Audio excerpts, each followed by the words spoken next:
Adoption leave, or even wider parental leave, is commonplace in many jurisdictions, including Singapore, Japan, Australia, and throughout Europe.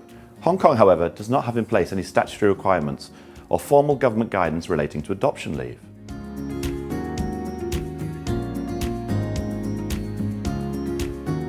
There are many factors that differentiate adoption from pregnancy.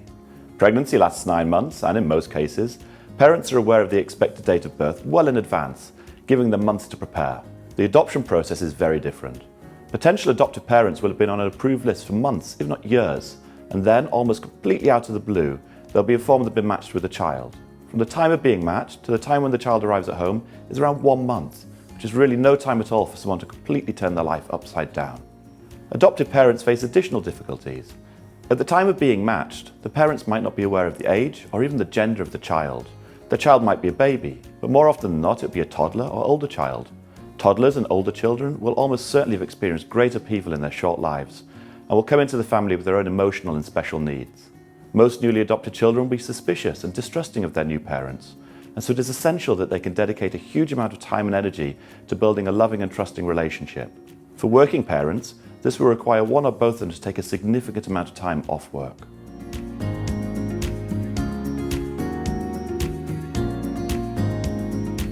It's perhaps not surprising that Hong Kong has not implemented laws relating to adoption.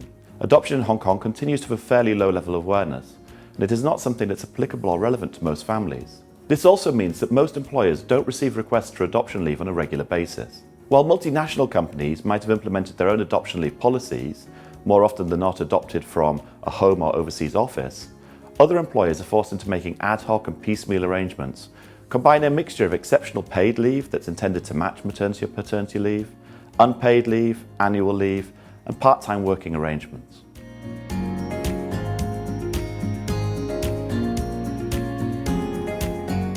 With a quickly declining birth rate, the Hong Kong government has become aware of the need to implement more family-friendly workplace policies and legislation. Paternity leave is only fairly recent, and the period of paternity leave was only increased from 3 to 5 days last year. The Hong Kong government has passed legislation to extend the period of maternity leave.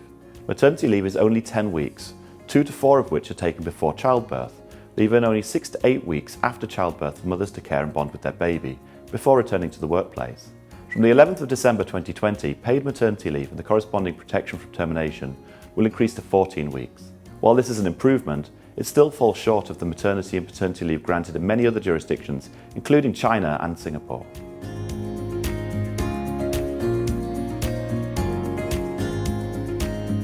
There is no expectation that Hong Kong will implement laws relating to adoption leave at any time in the near or even the distant future. One of the purposes of our campaign with Mother's Choice is to raise awareness of adoption and the issues that adoptive parents face, hopefully encouraging employers to give the issue greater consideration when preparing, reviewing and implementing their HR policies.